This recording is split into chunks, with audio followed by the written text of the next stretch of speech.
Hey, YouTube fam. Welcome back to another one of my cooking videos. Today I am sharing my Chile Relleno recipe with you guys. I did record this on Snapchat, so the clips may be a little off or a little different, but bear with me. You will still be able to make this recipe at home. Look at how delicious. Let's go ahead and jump right into the instructions. So, over an open flame, you are going to roast or char all of your poblano peppers.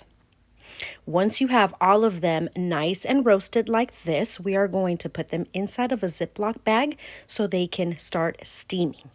All right, so these peppers have been in here kind of steaming in this ziplock bag for probably about 10 minutes. And you know they are ready to start peeling when you can obviously like scrape it off with your fingers. They're still warm, so just be careful that they're not like still piping hot so you don't burn your hands. But what you want to do is you want to remove all of the roasted skin, just like this. I'm gonna grab me another bag to start throwing all of this in, but I just wanted to show you pretty much what the purpose of you putting them in the bag is so that the skin softens up enough so that it's easy, just like that. Easy peasy for you to just remove all of the roasted skin. Boom. So let's get these all cleaned up. They should look something like this. So once you have them all nice and clean, we are going to get to cleaning them on the inside.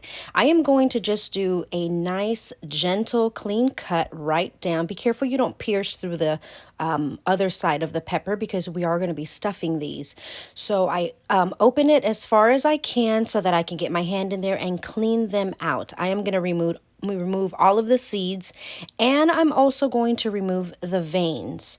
These do come out spicy sometimes, so I do take the veins out. And here is all of the insides, and now they are all nice and clean and ready to be stuffed. You can use your favorite cheeses. I happened to look in my refrigerator and I had a little bit of everything, so I chopped all of this up and I got ready to stuff them. So your favorite cheeses is really the way to go. So I used a little bit of Colby Jack, I used some mild cheddar, some sharp cheddar, some quesadilla cheese, and I just distributed it all evenly inside of these peppers. I even had some shredded something. I think it was shredded Colby Jack. I threw it all in there. So once you have that ready to go, we're going to get our egg mixture together. So we are doing egg whites only, and I do 1 egg white per pepper. I'm doing 5 peppers, so I have 5 egg whites. And now we're going to whisk until our arm falls off. No, just kidding. So I could have pulled out my electric mixer, but listen, nobody has time for that. I just didn't want to deal with it. So I just got a hand whisk and whisked for a few minutes until I was nice and fluffy. So while I'm whisking, I already have my oil heating up because you don't want the egg whites to fluff down waiting for your oil to get hot. So I'm whisking. By the time I'm done whisking this, the oil will be nice and hot. I will quickly grab a pepper, lightly dip it in this flour, dip it in the egg mix, straight into the hot oil. So make sure you have your oil nice and hot before you even start because you need it to be hot. All right, just a few minutes later, we've got nice and fluffy egg whites. So now what I am going to do is I am going to lightly, you don't want a whole bunch of flour on here. You just want a little bit, enough so that the egg white sticks to the pepper. Shake it off. Dip in your egg white mixture. There's absolutely nothing in the egg white mixed. No seasonings, nothing like that. Just like that. Make sure it's nice and coated and covered. And if your egg whites unfluff while you're doing this, just go in there with the whisk and add a little more fluff. And boom.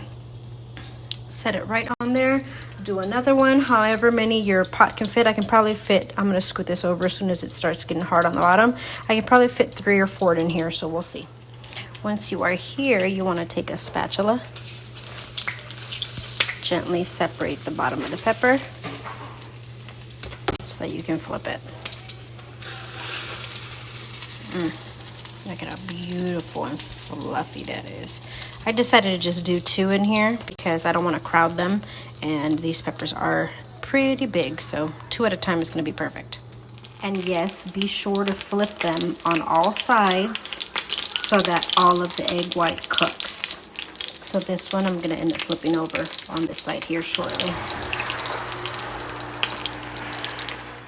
And this is what these look like, all nice and fried up. I have pulled them out of the pan and set them on the side.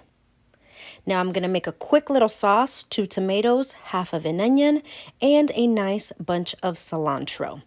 Now, the sauce that I make is just slightly different. I do not blend it. I don't like for my peppers to be like drowning and soggy in a sauce. That is the like traditional, typical way to make it. I make mine the way I like it, slightly different. So I've chopped up my tomatoes, my onion, and my cilantro, and in the little bit of oil that was left over in my saucepan, I'm going to go ahead and saute this. Just saute it, let it sweat down a little bit. Then I'm going to add half a cup to a full cup, depending on how saucy you want it. I went ahead and just did half a cup and then added like a little bit more of water. I'm going to season these veggies with pepper, chicken bouillon, and salt. I'm just going to let that come to a quick boil, just how you can see here. And then I'm going to add my peppers right inside of it. I like this type of a sauce because I like the vegetables to be a little more chunky, where I can, grab a little bit of pepper and a little bit of vegetable. If you don't like this type of a sauce, use the exact same ingredients, just blend it with a little more water, and then you'll have that runny, typical type of chile relleno sauce. But this is how I like it, and this is what it looks plated. It is so good. Let me tell you, bomb, bomb, bomb. Look at this. OMG. So this is the way that I make my chile rellenos. Like I said, the only thing that I switched up from the traditional way is that I want my salsa a bit more chunky, or my sauce a bit more chunky, opposed to runny, because I don't like my chile rellenos to be soggy. And this is what it looks like. Here is the final result. Look at all of this cheese. Amazing. The egg on the outside is not super soggy. It's perfect. It's absorbed some of the sauce flavors and seasonings. It is so good. So I hope that you really enjoy this recipe. Like I said, I whipped it up real quick on Snapchat, and I thought, you know what? Let me edit it and put it on here so you guys don't miss it. And I added some chili pepper flakes to this because I wanted a little spice. So anywho, I hope you enjoy my recipe. I will talk to you guys in my next video. Bye.